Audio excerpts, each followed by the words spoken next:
नाज़रीन, हम बातचीत करें पाकिस्तान के कुछ सियासी और माशी मंजरनामे के ऊपर।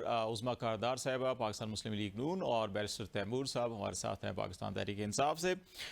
मैडम, आपकी तरफ मैं आ रहा हूँ और ये जो सारे माशी मामलात हैं हमारी पाकिस्तान की सियासत के साथ भी जुड़े हुए हैं और फजल रहमान साहब जो है कि वो भी तहरीक इंसाफ के साथ मिलकर ये कह रहे हैं कि इलेक्शन ही पाकिस्तान में हल है, कि क्योंकि इस वक्त जो इलेक्शन का मैंडेट था वो हकीकी मैंडेट जो है वो हकीकी नुमाइंदों तक नहीं पहुंचा बल्कि मैंडेट चोरी कर लिया गया। पंजाब असम्बली के अंदर भी अभी हमने देखा कि एहतजाज चल रहा है और उस एहतजाज के रिएक्शन भी जो है वो 11 अरकान को सस्पेंड किया गया और अपोजिशन लीडर से बरात भी वापस ले ली गई।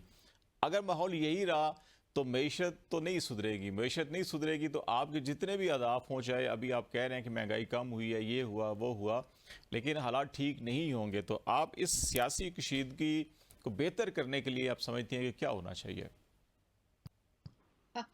पहले तो बैरिस्टर साहब, मेरे ख्याल में कंज्यूमर प्राइस इंडेक्स मैं इनको भेज देती हूँ। मुझे लगता है ये खरीदारी अपनी खुद नहीं करते हैं। नहीं, वो मैंने उनको बता दिया था कि मई का को 11-12% है ओवरऑल पूरे साल का 23। इनको पता चल जाता है कि साबुन शैम्पू की भी कीमत कम हो गई है और हर चीज की कीमत कम हो गई है और अल्हम्दुलिल्लाह बहुत सुख का सांस लिया है। हमने मेरे कम जो है वो कब से आप उसको मैच कर रही हैं? आप सिर्फ मंथ ऑन मंथ तो चीज को नहीं देख सकते ना। हाँ। ये कि नहीं, क्या है, मैंने तो आप जहाँ से ऊपर से नीचे आई वो और मजीद नीचे जाएगी इंशाल्लाह। नहीं, तो वैसे वो सीपीआई के साथ जो है ना वो जो कुव्वत खरीद है एक आम आदमी की, वो भी जब हम मिला के देखें तो फिर शायद थोड़ी अभी स्टेबिलिटी की, मैं इसलिए कह रहा हूँ कि अभी स्टेबिलिटी की जरूरत है मुल्क को। वो आप थोड़ा सा क्रेडिट तो दे देना हुकूमत को, कम से कम पंजाब को तो इतना तो चले। नहीं, पंजाब को हम सारी हुकूमतों को क्रेडिट दे देते हैं कि मई में 11% आ गया, लेकिन ये आगे कैसे? मैं आपको एक बात बताऊं कि ये आसान काम नहीं था। 3.5 साल पीटीआई की हुकूमत रही है, कोई प्राइस कंट्रोल कमेटीज नहीं थी। हर शुतर पे मुहार की तरह कीमतें बढ़ रही थी। ये मरियम नवाज साहिबा ने खुद मॉनिटरिंग करके सुबह से लेके रात तक चेक करके कीमतें जो है वो यहाँ लेवल तक उस वक्त 13% में खत्म हुई थी गवर्नमेंट और फिर बाद में 38 तक 45 तक गई थी।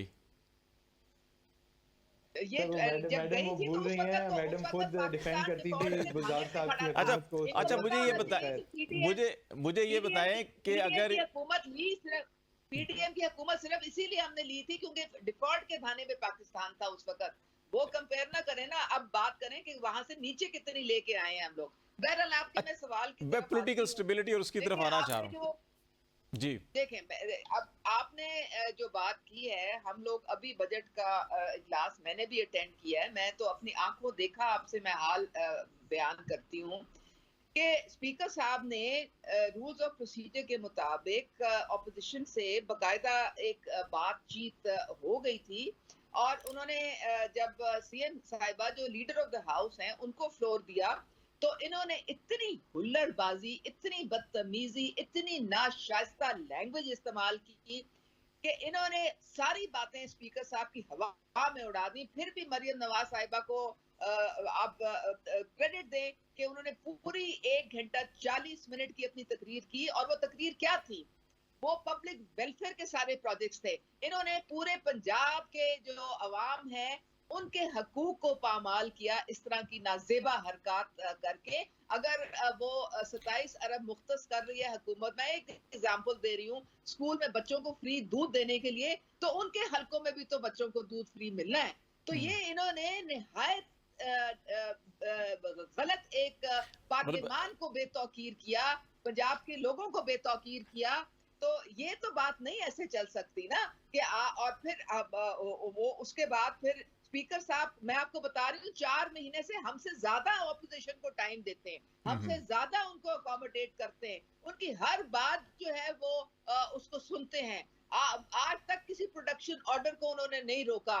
उसके बावजूद इन्होंने इस तरह से एक स्पीकर को भी इस तरह से हरासा करने की कोशिश की। तो जाहिर है उसका कोई ना कोई नतीजा तो निकलना था ना। और बैठ के सारा वक्त वो वीडियोस बनाते रहे जो कि मना है असेंबली में, और वो टिकटॉक बनाते रहे सिर्फ कैदी नंबर 804 को खुश करने के लिए। वहां पे भेजेंगे और जनाब वाह करवाएंगे अपनी।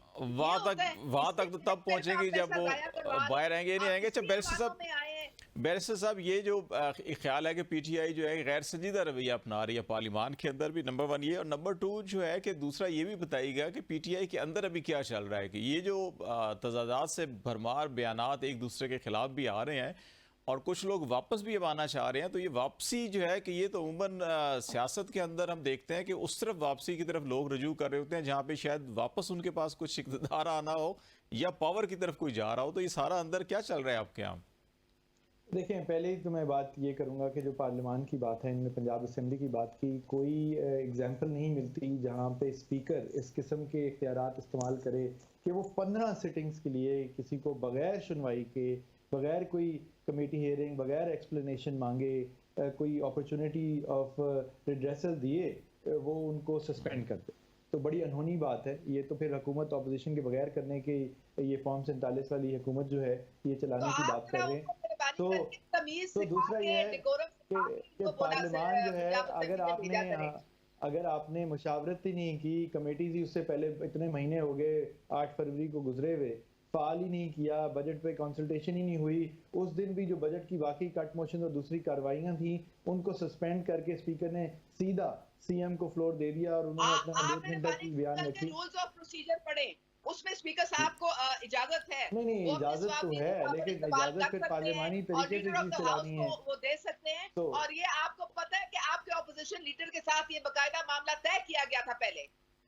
तो ऑपोजिशन लीडर साहब ने खैर जो किया, मैं इस पे ये बात करूंगा कि उसके बाद स्पीकर ने जो किया है, जिस तरह सस्पेंड किया गया है, जिस तरह ऑपोजिशन लीडर के दफ्तर को, आज मुझे ऑपोजिशन लीडर ने खुद कहा है, मैंने उनसे पूछा, उन्होंने कहा जी ताला लगा दिया है, स्टाफ वापस ले लिया गया है उनसे।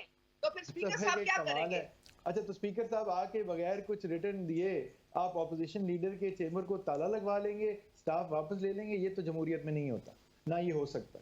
सो ना इसकी बिल्कुल कुछ वापस नहीं लिया गया, वो खुद लेके गए। बिल्कुल लिया गया जी। देखें, मैंने पंजाब के पार्टी के वकील के तौर पे मैंने आज स्पीकर साहब से खुद ये बात कंफर्म की है। उन्होंने मुझे कहा है कि गाड़ी उन्होंने खुद वापस की है, लेकिन उनके चेंबर के ऊपर बिल्कुल तालाबंदी की गई है। सो देख लेंगे, अगर कल जाके कोशिश कर लेते हैं, अंदर हमें इजाजत मिलती है स्पीकर साहब, ऑपोजिशन लीडर और मुझे जाने की, तो हम बिल्कुल ट्राई कर लेते हैं। अच्छा, ये बताएं बैरिस्टर साहब, ये पार्टी के अंदर क्या, पार्टी के अंदर की जो बात है, पार्टी के अंदर की बात का मैं आपको ये कहूंगा, देखें, इतनी पाकिस्तान की सबसे बड़ी जमहूरी ताकत है, फॉर्म 47 के मुताबिक भी नेशनल असेंबली में सबसे बड़ी ताकत जो है वो अभी भी पीटीआई है।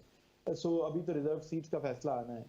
तो कोई भी इख्तिलाफ राय जो है, कोई और बात बिल्कुल हो सकती है, और लोग कुछ बात कर रहे हैं और उनको कहा जा रहा है लेकिन पार्टी की तरफ से भी, अभी तक जो वोट दिए गए उसमें तो काफी हद तक जो है ना, 2.25 करोड़ अगर पीटीआई को मिला, 1.5 करोड़ नून लीग को मिला, फिर उसके बाद पीपल्स पार्टी, तो पहली, दूसरी जमात, तीसरी, तो वोट के हिसाब से तो यही बनती है ना अभी।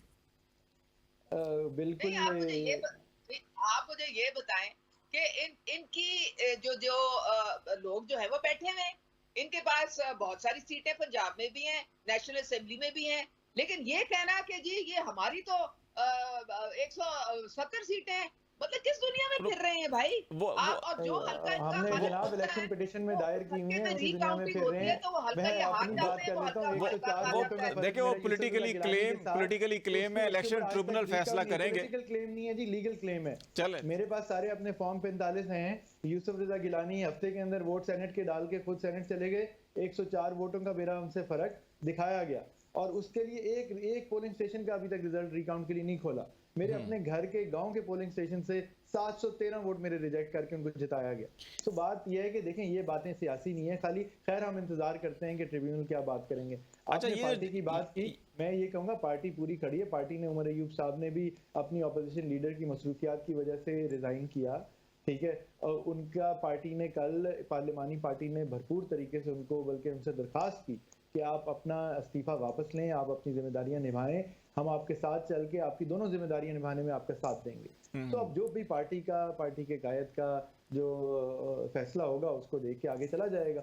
जो चंद लोग अगर कोई बात कर रहे हैं, देखें, एक जमहूरी तरीके से इख्तिलाफ राय में भी कोई हर्ज नहीं है। अगर आजकल ऐसा सोशल मीडिया का जमाना है कि लोगों से शायद रुका नहीं जाता, फौरन सोशल मीडिया पे बात कर देते हैं, वो नहीं करनी चाहिए। बहरहाल अगर कर भी रहे हैं तो ऐसी कोई बात नहीं है, हमारी एक जमहूरी पार्टी है, बहुत बड़ी पार्टी है, और जो लोग वापस आना चाह रहे हैं, आपकी बात बड़ी अच्छी थी, जाहिर है वो कुछ देख रहे हैं कि आने वाला वक्त किसका है, तो वो अपनी रीअलाइनमेंट कर रहे हैं, उसमें कोई हर्ज चलें नहीं है। इस अच्छी सियासी उम्मीद के साथ कि alignment- पाकिस्तान में सियासी इस्तेहकाम भी आए और मैशत भी आगे बढ़े। बहुत शुक्रिया बैरिस्टर मलिक साहब आपका भी, और मैडम उज़्मा कारदार बहुत शुक्रिया आपका भी। नाज़रीन ब्रेक लेते हैं, ब्रेक के बाद वापस आएंगे तो फिर हम खालिस्तन कुछ बजट के हवाले से जो एक इकोनॉमिस्ट व्यू या जो इकोनॉमिक इशूज़ के ऊपर एक्सपर्ट्स हैं उनकी ओपिनियन क्या है उसके ऊपर हम बात करेंगे। हमारे साथ रहिएगा।